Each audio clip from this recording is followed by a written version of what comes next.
Hey guys, আসসালামু আলাইকুম। আবারও আসলাম আরেকটা নতুন ব্লগ নিয়ে। আজকের ব্লগটা হচ্ছে, আজকে তোমাদেরকে দেখাবো আমার কাছে ট্রাইপড নাই, মাইক নাই, আমি কিভাবে ভিডিও শুট করি। তো আজকে চলেন ভিডিওটা আরম্ভ করা যাক, আর সাথে থাকবেন, ভিডিওটা সম্পূর্ণ দেখতে থাকবেন।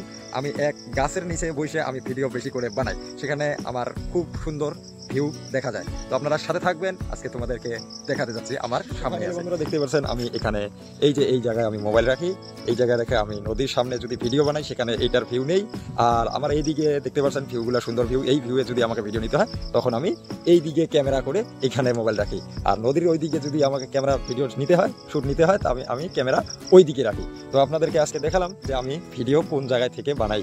এখানে কোনো মানুষের অত্যাচার নাই, কোনো নয়েজ আসে না, এখানে খুব সুন্দর করে আমি ভিডিও শুট নিতে পারি।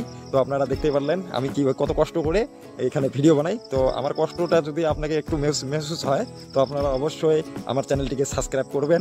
তো তোমাদেরকে এতটুকুই বলার যে আমি বহুত পরিশ্রম কষ্ট করে ভিডিও বানাই। তো আপনারা যদি চাইলে যে একটা গরিব ছেলে যদি এগিয়ে যায়, হয়তো আপনাদেরকেও ভালো লাগবে। আর আমিও চাই যে যত গরিব ঘরের সন্তান আছে তারা ভিডিও বানাচ্ছে কষ্ট করে, তারা যেন অতি তাড়াতাড়ি এগিয়ে যাইতে পারে। আমি এতে দোয়া এবং কামনা করি।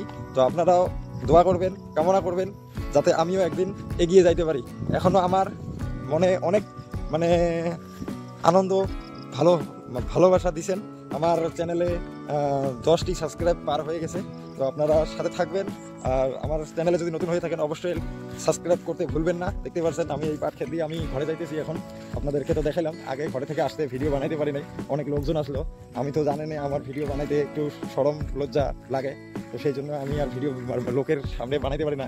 সেই জন্য আমি ওই যে দেখতে পাচ্ছেন আমার গাছটি, সেই গাছে আমি যে ভিডিও বানাই, দেখতে পাচ্ছ সেই গাছে আমি ভিডিও বানাই, সেই গাছে আমি মোবাইল রেখে ভিডিও বানাই। তো আপনারাও চাইলে এই ধরনের করে ভিডিও বানাইতে পারবেন। আমরা তো ব্লগাররা সব জায়গায় বানাইতে পারি না, লোকের মাঝে ভিড়ের মাঝে কথাও ভালো মতো বলতে পারি না। এখানে তো কেউ নাই, একা আমি। এখানে যদি যা বলবো আমার কেউ লজ্জা লাগবো না, আমি একা, আমার কথা আমি শুনে পাচ্ছি আর কেউ শুনতে পাচ্ছে না। সেই জন্য আমি এই দিকে এসে ভিডিও বানাই বেশিরভাগ। তো আপনারাও যদি শরম ভাব আছে